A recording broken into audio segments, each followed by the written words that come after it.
Assalamu alaikum and good afternoon to everybody. Thank you for joining us and thank you for that very detailed introduction.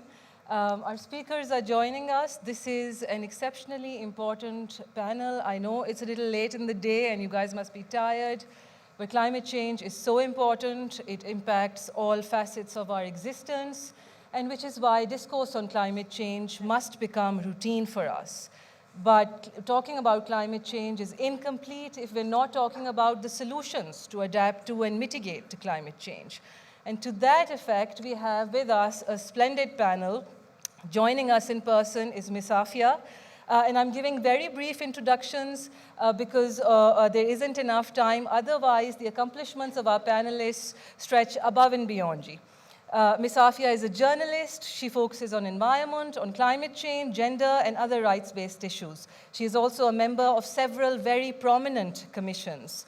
Dr. Hashmi is the section head of Water Resources and Glaciology at the Global Change Impact Study Center in Islamabad, where he runs a program on implication of high mountain climate change on Pakistan's future water security. Then we have Dr. Fazilda Nabeel. She is serving as the provincial coordinator for the United Nations Living Indus initiative that aims to focus on the ecological restoration of the Indus. We also have Mr. Tofiq Pasha, who is an environmentalist and landscape designer. He is a renowned name in the areas of gardening and growing food.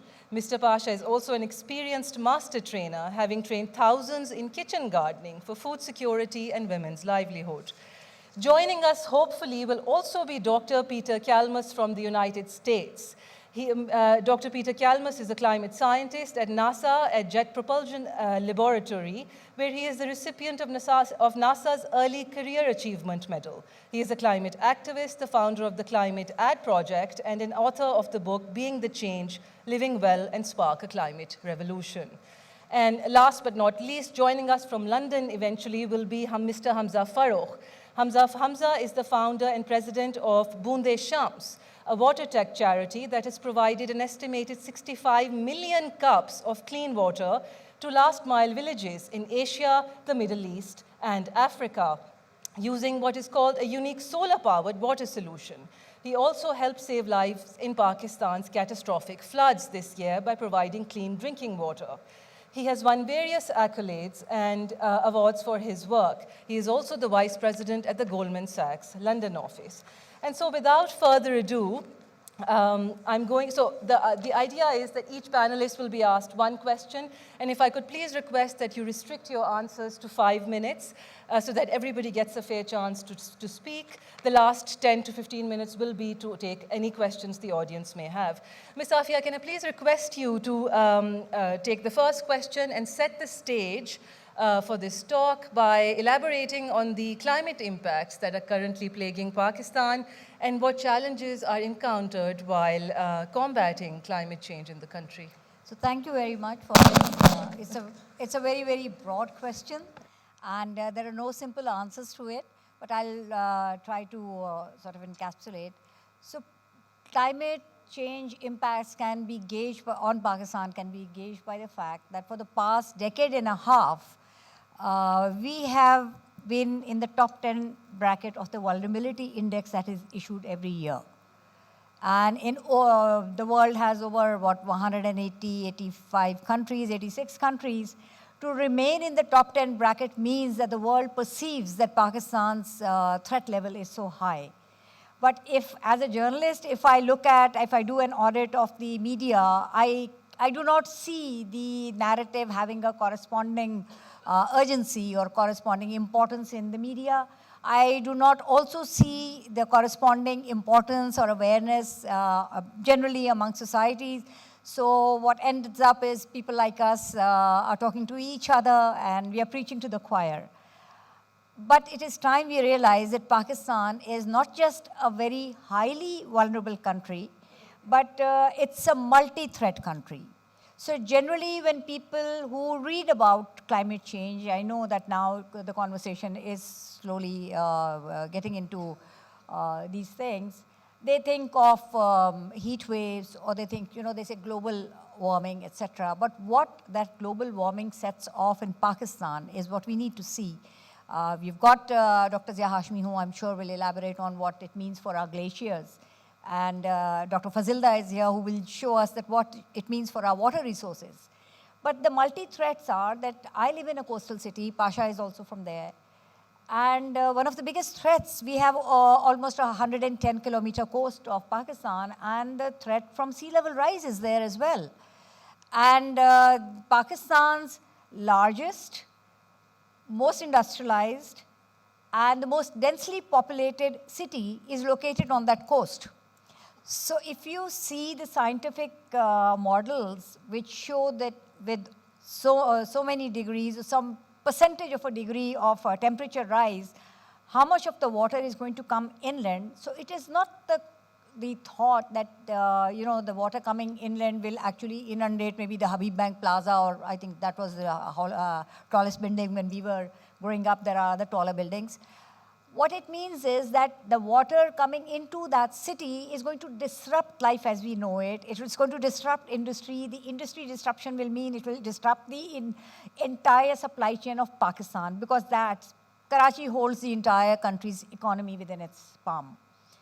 So this is why I know I'm sounding like a prophet of doom and gloom, but that's the fact. And the water. Then there is the heat wave. Karachi in 2015 experienced its first heat wave. I don't agree with the word, using that word, but event. Unfortunately, climate impacts are seen as events, like the current floods are also seen as an event. So in one day, over 1,500 people lost their lives. But those 1,500 people were only the ones that we counted when they reached either the ED or Chipa mortuary, or they were brought to the hospitals and they expired. Many people just bury their dead. They don't take them to the hospital when somebody dies, so they don't figure into those. But we do know that the number was much higher. Now, a concretized city with a 1 to 3%, there are several agencies who do these calculations, 1 to 3% green cover. With concretized city, meaning that it's a built area and built with the material that retains heat and very slowly dissipates heat, is a recipe for disaster in a world which is warming up. Then you move to the hinterland of Karachi, or not just Karachi, rest of our, look at our agriculture, how it is going to be impacted by the shifting monsoons.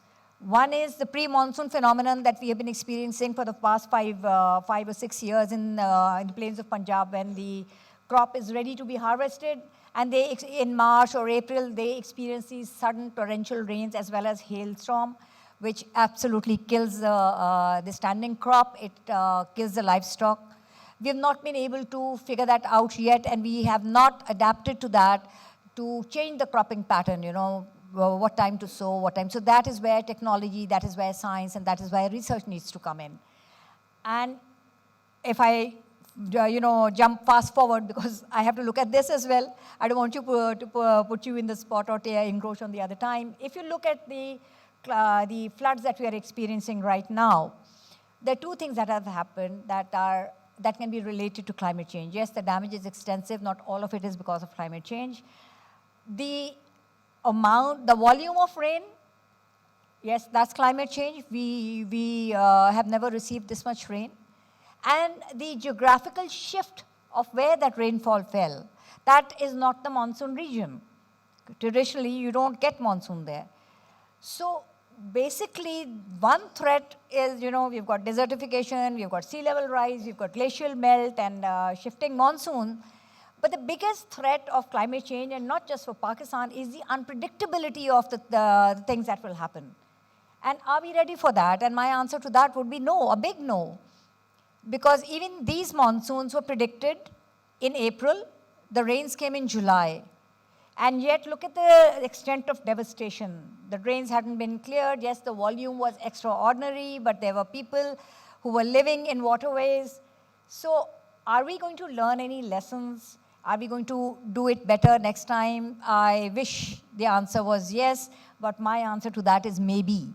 But that maybe is actually something very, very dangerous. We need to ponder on it, because if we don't come up with solutions which, not just brick and mortar solutions, because we've had brick and mortar solutions and they haven't worked.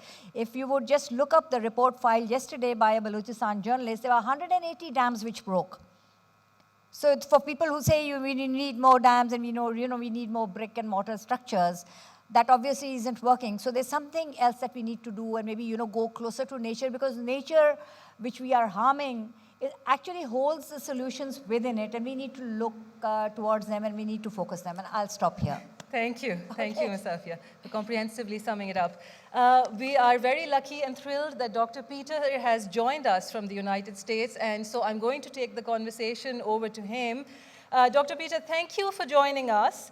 You are the perfect person to ask about the science behind climate change. If you could please tell the audience a little about it, and also what's happening on the global stage. And what role climate activism is playing globally to combat climate change. Thank you. Yeah, again, it's a very broad question, but I'll try to do my best. So I'll try to kind of give a broad overview of what's happening scientifically. I should say also that I'm speaking on my own behalf here. So basically, around 75 or 80% of what we're experiencing, these changes to the Earth system, are coming from the fossil fuel industry, from burning fossil fuels, which I think probably everyone knows here. Again, I think that was a good point that the previous speaker made, that we're a little bit in an echo chamber, right? Because the people who already know this is an emergency are the ones that are here. But burning fossil fuels releases the carbon dioxide molecule, which interacts with outgoing infrared radiation from the Earth, which is necessary to get into space to keep the planet in balance with the incoming sunlight. And those CO2 molecules and other greenhouse gas molecules, mainly methane and nitrous oxide from agriculture. So animal agriculture globally is roughly 15% of the problem. So you've got 75% from fossil fuels and 15% from animal agriculture, which includes deforestation, for example, in the Amazon rainforest. And those greenhouse gas molecules block some of that outgoing radiation. So then you have the same amount of radiation coming in from the sunlight, and less going out to space. So it's an energy imbalance, and the planet is getting hotter. And we are at about 1.2 degrees Celsius above pre-industrial levels now, maybe 1.3 degrees Celsius, depending on how you do the rolling average. If you take like a 10-year average, we're more like 1.2 degrees. But we've had a few years recently where the global mean has been about 1.3 degrees above pre-industrial levels. For every degree Celsius of extra heating in the atmosphere, you get roughly 7% more capacity to hold water in the atmosphere. And the land is heating about twice as fast as the global mean, very roughly. So that's contributing to these more voluminous and dangerous precipitation events that we've been seeing. So that global heating just coming fundamentally mainly from the fossil fuel industry, and that's coming fundamentally from mainly from the global north, although China and India are also large national contributors as well. I think it's important to look at cumulative and per capita emissions. So the overwhelming, as you know very well, the overwhelming cause of this greenhouse gas emission are rich people and rich nations from the global north. And poorer nations and more vulnerable people in the global south are bearing by far the greatest danger and exposure to these risks, which again, everything comes down to the planet's heat. Temperature is incredibly fundamental. So in addition to the atmosphere that's holding more water vapor and leading to these worsening precipitation events, you obviously get melting ice, right, on a hotter planet. You get the ocean expanding thermally just because the ocean's getting hotter. So about 90% of that excess heat is being absorbed by the ocean. So about half of sea level rise is coming from the expanding ocean, and the other half is coming from melting ice sheets, melting glaciers. And then obviously heat waves. I'm personally studying, just started recently, a new project to study the future of extreme humid heat.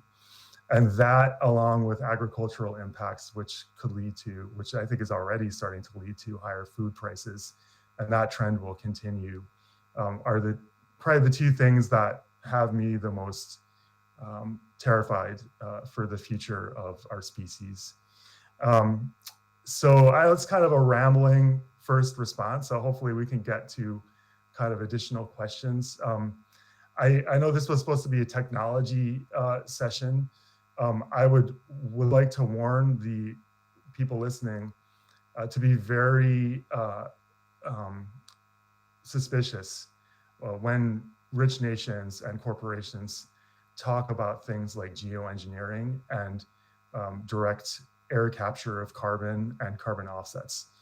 Those are three things that, in my opinion, are essentially designed to allow the fossil fuel industry and the rich people who own fossil fuel assets in the global north to continue selling and profiting from fossil fuels, which will continue to heat up our planet. So we don't know how to do direct air capture of carbon dioxide at scale. And there are thermodynamic limits to the cost and the amount of energy necessary to do that. So no matter how good the technology gets, it's going to be incredibly energy intensive to essentially run this economic thermodynamic engine of burning fossil fuels, which powers the global economy. You have to run that in reverse to pull it out of the atmosphere, right? And that's going to be a big ask that essentially older people are placing on the shoulders of younger people and saying, well, someday you'll just figure out how to pull the carbon out of the atmosphere, and then everything will be fine. Well, that's just complete speculation, right, and vapor. So I'll leave it there. Thanks. Thank you for that. A little discouraging at the end. But thank you so much for joining us. I hope we'll get time to come back to you. But Dr. Zia Hashmi, that segues nicely to you. Can you please, Dr. Peter talked a little about climate justice and how the developed world is impacting the agricultural world a lot more because of their climate contributions. Can you please tell us a little on what Pakistan's contribution to global greenhouse gas emissions is and why we're vulnerable to it? And also, because you're an expert on glaciers, and this region hosts the third largest glacial ice mass on the planet after the North and South Pole. So we'd love to hear a little about how melting glaciers impacts Pakistan and the contribution of melting glaciers to the floods this year. Thank you, Sara. In terms of contributions of greenhouse gases, which are the principal cause of global warming and climate change, I think most of us know that Pakistan is one of the countries who has the least contribution in terms of greenhouse gas emissions. But of course, we are one of the countries most affected by climate change, and that is in the form of extreme events induced by climate change. Now, when we talk about Pakistan's waters or Pakistan's water resources, the most important thing we should talk about is the Indus Basin. And the northern mountainous part of the Indus Basin is naturally rich with glaciers and snowfields. In the upper Indus Basin, the glacial cover is about 13%, and we see the importance of this glacier cover to the water flowing in the Indus River is that about 60 to 70% of the water that is flowing in the Indus River is coming from glacial and snow melt. So we all know that snow and glacier are highly sensitive to temperature. So if temperature is rising, obviously snow and glaciers or snow and ice would melt. Glaciers means ice or frozen rivers.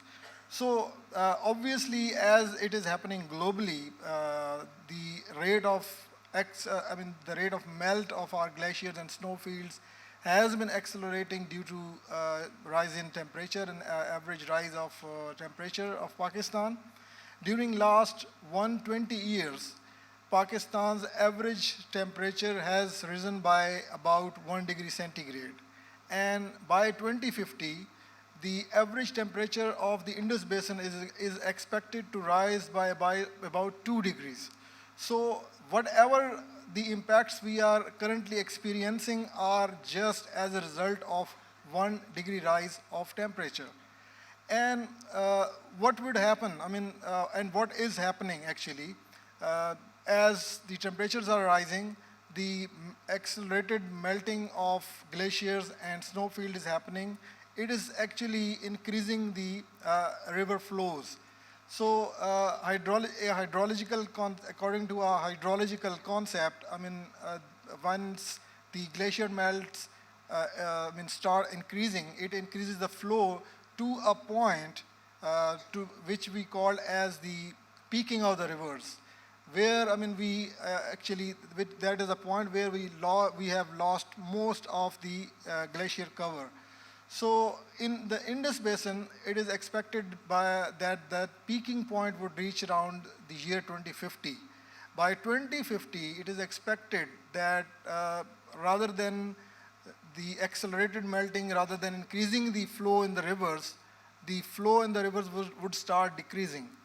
And when we see that where this water goes, the water coming from the snow and glacier melt, and also the monsoon rainfall, coming into the Indus Basin or Indus River, it is being used about 90% of it is being used for agriculture purposes. So we can very well imagine that when there are some drastic changes in the river flows, our water resources system would need to adapt this change, and we would have to face difficulties to sustain our large agricultural area, and also based on the fact that we have a huge area under cultivation, our economy is basically considered as an agrarian economy.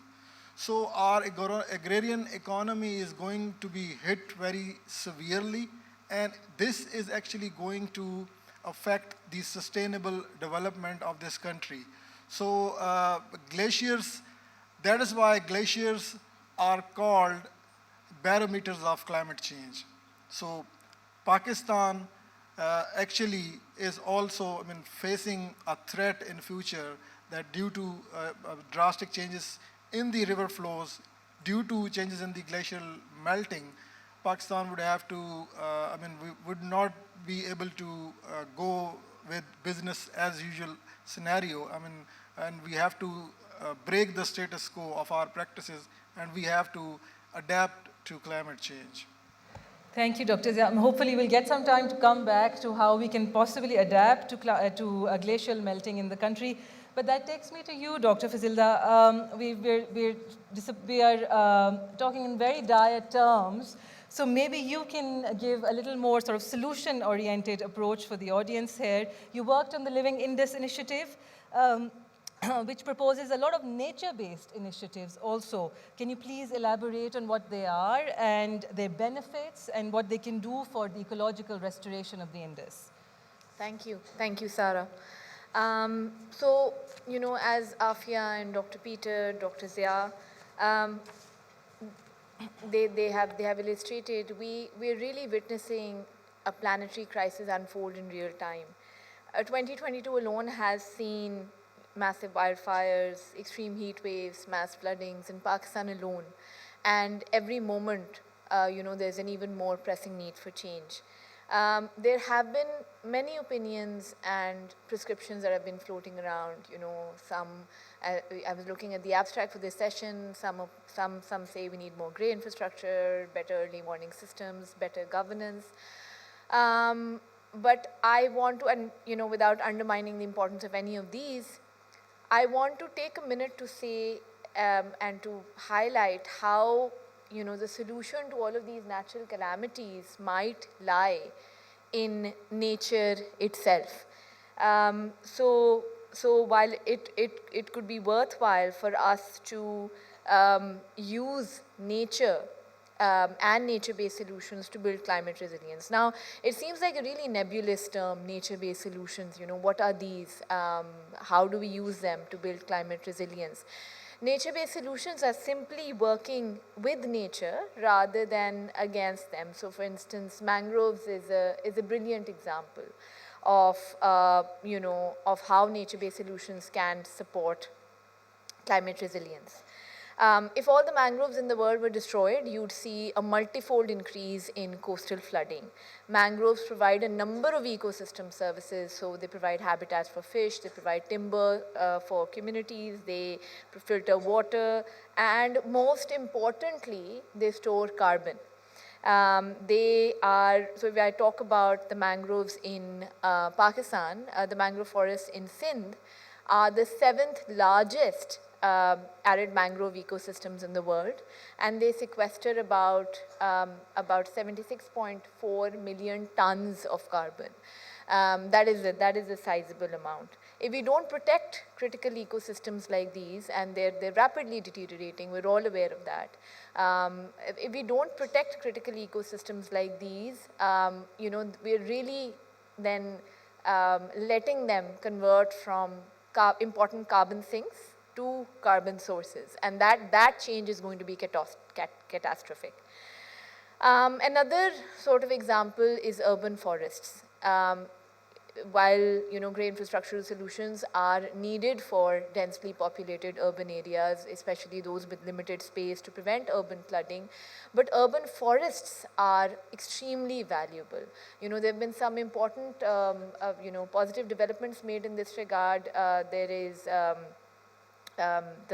the Clifton Urban Forest in Karachi, the Miwaki Forest in Lahore, which is also a part of the 10 billion tree initiative, and then there's a 1 million tree drive in the cantonments as well. All of these are steps in the right direction. There are other countries like China that have gone ahead.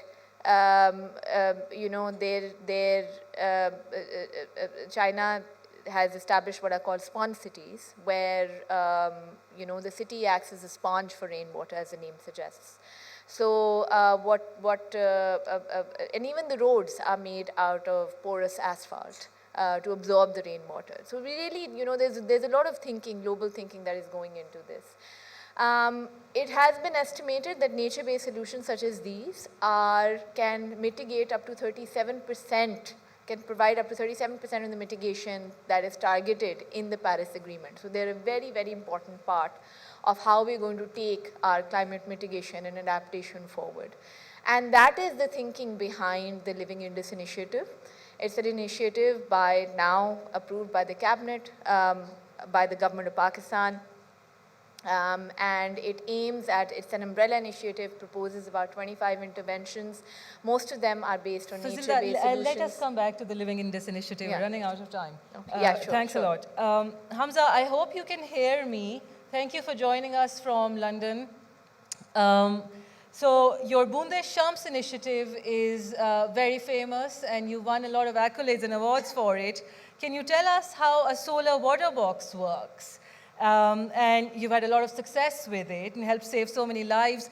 What was the use in the floods this year? And did you encounter any challenges getting the solar water box to flood-impacted areas and getting sort of people to accept it? How does it work? Please, we are all very keen to hear about Boonde Shams. Thank you. The work at Boonde Shams has been to figure out how we can bring based solutions. And in this instance, it was what is called the solar water box.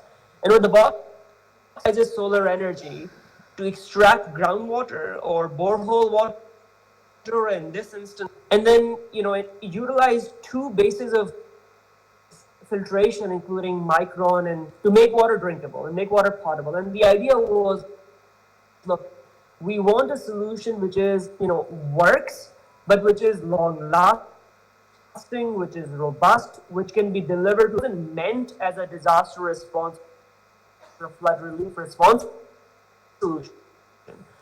It was meant for the that rely on pond water, right? And for those who've been to Umarkot, and they realize that these are, they're common solutions. And so the box was meant for that. And then the entire province and the entire country had somewhat become, a bit of a pond. And system to delivered filtered water. Now, since then we've done 15 of these a couple of weekends before, where a bunch of thought leaders had come around to figure out what else we can do. Last week I was in the Coca-Cola conference, and I think there's a broad understanding and recognition that, thankfully we're transitioning a truth world where climate change wasn't really being accepted into the local narrative, and we can consider solutions that work in the context of climate change. And I think here for me, and I think this is part of your question, the feedback and the pushback that we get is a large vacuum. And there's a large gap between climate change is now a reality and that we need to be focused and aware and mindful, and solutions, right, which seem to go all the way out to carbon capture, as it's not really there yet, to carbon finance, which is still under development. And then I think the happy medium, which is it utilizes something which is pre-existing, solar power. It utilizes thing, great, and then figure out how to make it relevant for these last mile communities in the global south, and right, oftentimes of climate change. So that's the narrative around it. But I think there's tons to be, and I'll stop here.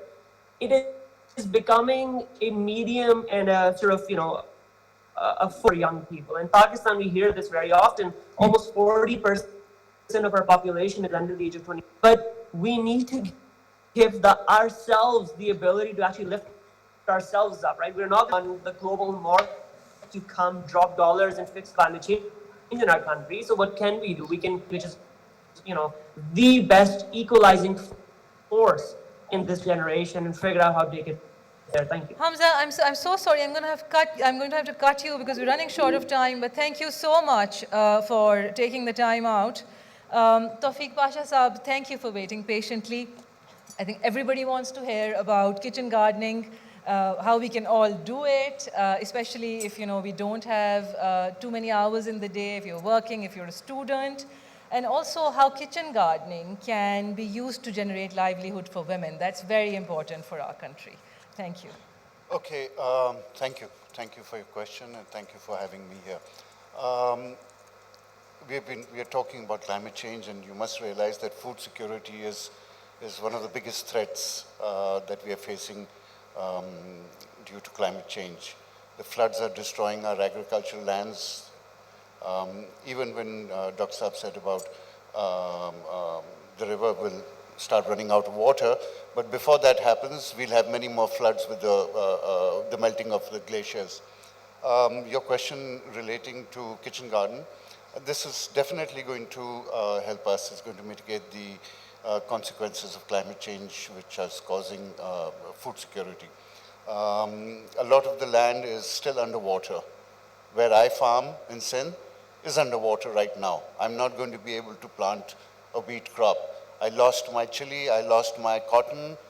We've lost, last year because of climate change, because of the rising temperatures, we had a mango crop which got affected. The flowering got affected. There was a much higher attack of pests and diseases due to the high rise in temperatures. Our wheat crop was very affected. The yield was very, very low due to higher temperatures. So we have to find alternatives, and kitchen gardening, which is at least some part of your food you can grow at home. As far as you've asked me about women's livelihood, we've done a couple of very successful women's livelihood projects. One I did immediately after the earthquake, and we did that in Rawalakot in Azad Kashmir. I trained 100 women to grow their food, and it was done so that they could supplement their income as well by selling their excess.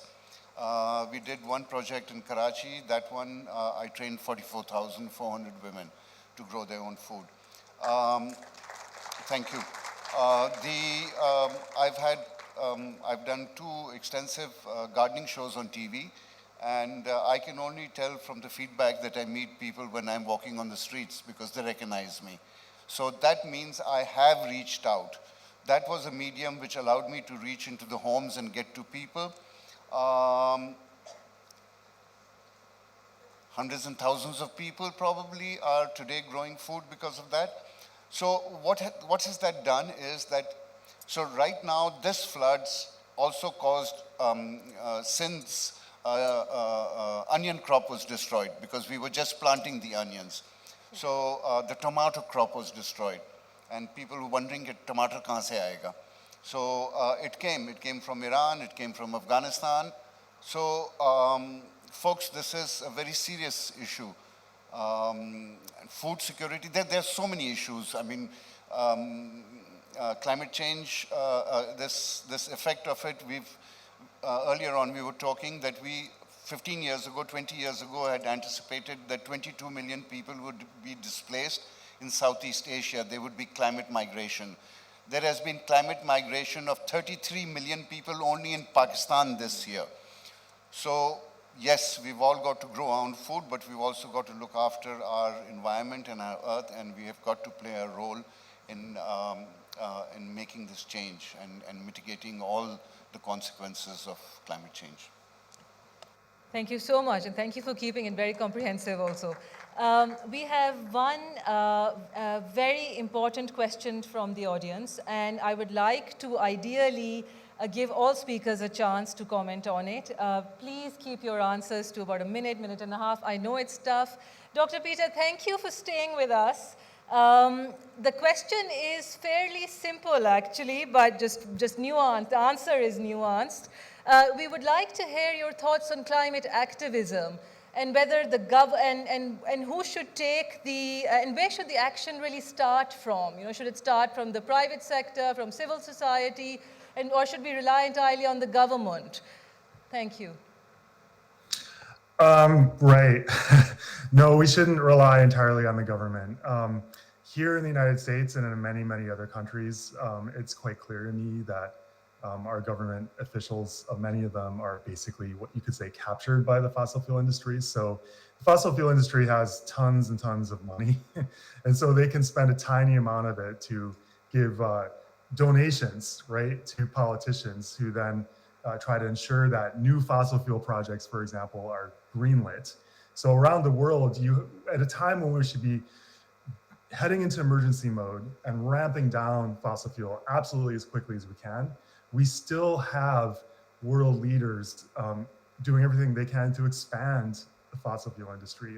Just yesterday, there was a briefing from the White House, in fact, where President Biden was telling the part of the electorate in the United States, which is more conservative and wants more, cheaper gas prices at the expense of our entire planet, that next year will be record production of fossil gas and oil in the United States. So we need all sectors of the grassroots. This is a global problem, so I think we touched upon relocalizing food in Pakistan. I think we need to relocalize energy systems as well everywhere. But it is really important for the global South to hold the global North accountable. I know that it's terrible that there's this responsibility, but I think the global South has to really raise its voice and demand loss and damage. And how do you want us to do that? How do you want us to hold the global North accountable? It's such a hard problem. It's because the global North has just been ignoring the global South. So I don't know, maybe I'm a scientist. I don't know I've been trying for 16 years to get the public, world leaders to take this emergency seriously. I'm not sure what'll happen, but maybe, the global South should stop going to these Conference of Parties meetings when they just keep getting ignored by the global North until, the global North starts. The fossil fuel industry in COP26 had more of a voice, I think, in the proceedings in some sense than the global South did, and that's unacceptable. So I know it's a really hard challenge, but just remember that almost all of this carbon dioxide, all of this fossil fuel is getting burned in the global north. That's into the atmosphere and heating up the entire planet, right? So that's what's affecting the global south. So you can't just retreat into adaptation. Somehow we have to figure out a way to break through this. So for me, civil disobedience has been a kind of a good method for, I consider it sort of a technology actually of communication between human to human, right? The media, I think in your intro, or one of the speakers mentioned that the media hasn't been speaking about this like the emergency that it is. And so civil disobedience allows to kind of vault over that media silence and go straight to people, and to, so especially for scientists doing civil disobedience, it's very important to let everyone know just what an emergency this is, because somehow we have to wake people up. I don't know exactly how to do it around the whole world. Anyway. Thank you, Sorry Dr. for Peter. rambling. Thank you for your insight. Fazilda, Dr. Fazilda, so Dr. Peter is propagating or advocating civil disobedience. What do you think should happen to get more climate awareness out? And very briefly, please. So I think we need to start definitely at an individual level and then build the momentum. Civil disobedience could be an important part of it. When you create enough noise for the government, and especially a government that is not inclined towards, climate mitigation and the climate question, climate denier. If your particular government is a climate denier or consists of climate deniers, civil disobedience could be an important. But I think action. We all keep wondering and talking about the climate problem, just as we are currently about the smog. That's relevant to so many of us here, to you and me and to our children. But I think one needs to step up and take an individual initiative, raise your voice, create that noise, set up a vertical garden in your home, in your school, make sure that you're part of, you create that small change that will lead to a bigger change. Absolutely, thank you. Reduce vehicular emissions for smog, most important. Hamza, I don't know if you're still there, but could you also briefly and very comprehensively, I'm so sorry, we're short of time, how is London or how is the United Kingdom feeling about the floods in Pakistan? Are they empathizing with the global south or not? I think it's always hard to speak on behalf of a city or a country, but I can say that empathy and focus and hope for improved solutions that go towards not just climate relief, and there's a true understanding that we need to work together in that. I think one side, and I think this will be the nice closing note for us, at least from my side, is that you cannot solve this problem of climate change by just, I said, if you want to protect everyone, you need to protect everyone. You cannot stay theoretical where you can just protect the northern hemisphere and then everybody will be fine. Behind, the whole world will get dragged down, and I think that puts us in a position where leaders can become the thought leaders of the world when it comes to climate change, and I think there's a such to take us forward. Thank you. All right, we have a second question, and I'd like the remaining panelists to please talk about that, which is, Dr. Zia, we'll start with you. Could the floods have been prevented if we had more dams? And very briefly, please. Thank you. Very quickly, once a wise man said that there are no natural disasters.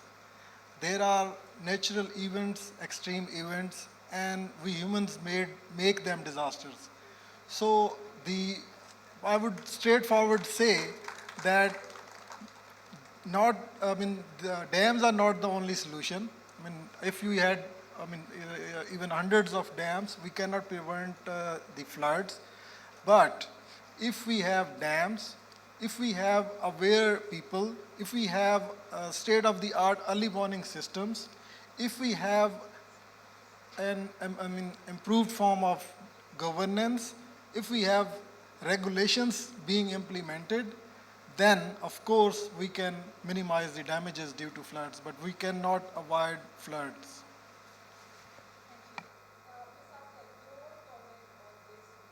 sorry, Ms. Afia, your comment on this would be much appreciated also. Do you think we need more dams to stop flooding in Pakistan? We've had dams since 1964.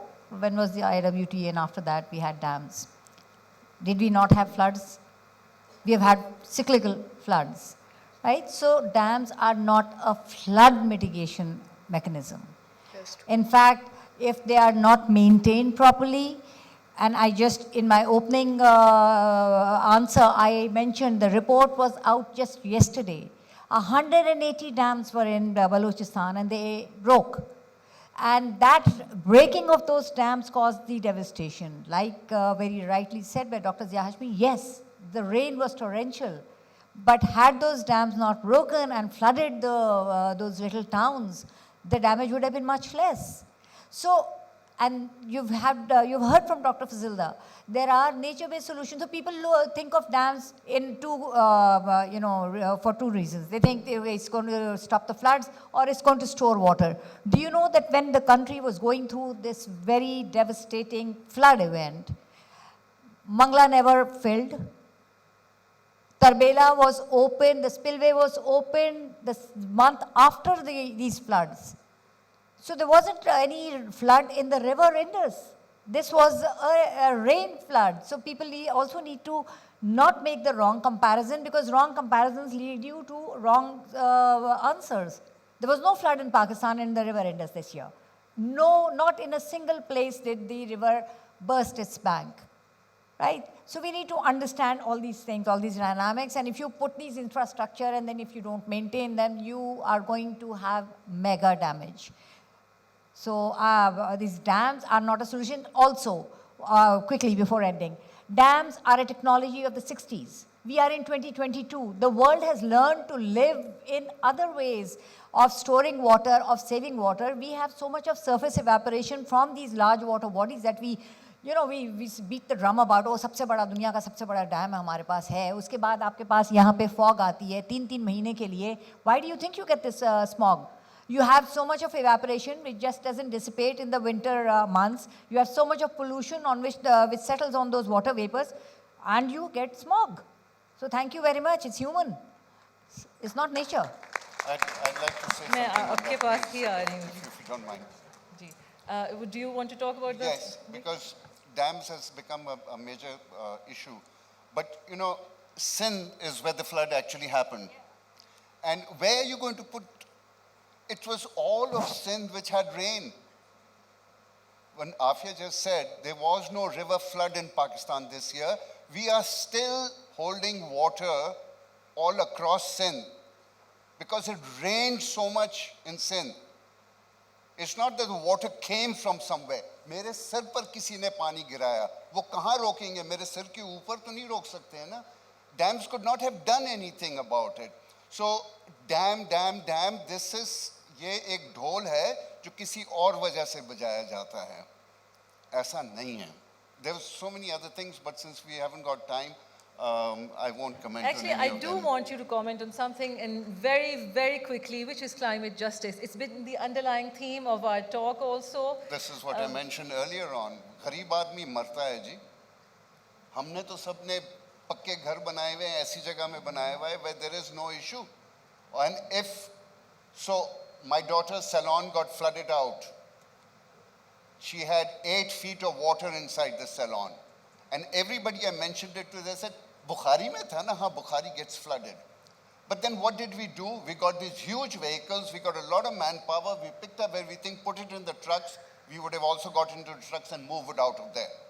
But what did the poor man do? आपको पता है कि सिंध में 100 kilometre बड़ी lake बनी थी. So where did the people go? वो road पे आ गए, because roads are normally built a little higher. So everybody was living on the roads. It's the poor people who get affected. And therefore also there are 2 types of climate justice that we talk about. The rich man against the poor man. आपके शहर में अगर air quality अच्छी नहीं है, आप अपने room के अंदर एक air purifier लगा देते हैं. गरीब आदमी नहीं कर सकता है. गरीब आदमी भूख से मरता है, धूप से मरता है, बारिश से मरता है. And also the other one, since we've got very little time, I try and be dramatic so I can get my point across. It's us countries who get affected by the rich countries, by the developed countries. We can blame them, but I think the blame lies with us. Why are they developed whilst we are not? Didn't we have the same opportunities? We were developed way before them. They were the people who were living in the dark ages whilst we were still enlightened. So we can blame them for this catastrophe that is falling on us. But in the end, the blame does lie with us. But yet, they should be held accountable.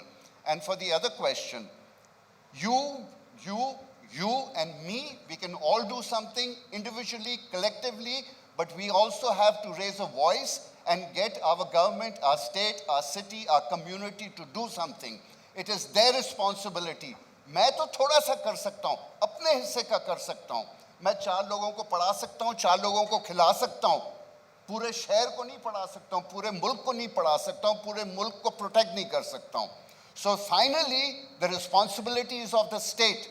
And we've been talking, so this 2 days, we've been a whole lot of people together who have been in the development sector and the communities who are doing stuff. And we keep saying, क्योंकि हम लोग करते हैं, तो government 2 कदम पीछे ले लेती है. Thank you very much. Thank you. Thank you to everybody who listened to us. I hope that we got a message across, apart from how catastrophic climate change is, how it's contributed to the floods this year, in the devastating floods in Pakistan this year. I think one of the most important themes to take home today is what you can do. You can raise your voice, you can reduce vehicular emissions, you can call for green public transportation in your cities, you can educate your children, your staff at home, you can conserve water, you can, you can Google and be aware about climate change, grow your own food, contribute to food security in Pakistan.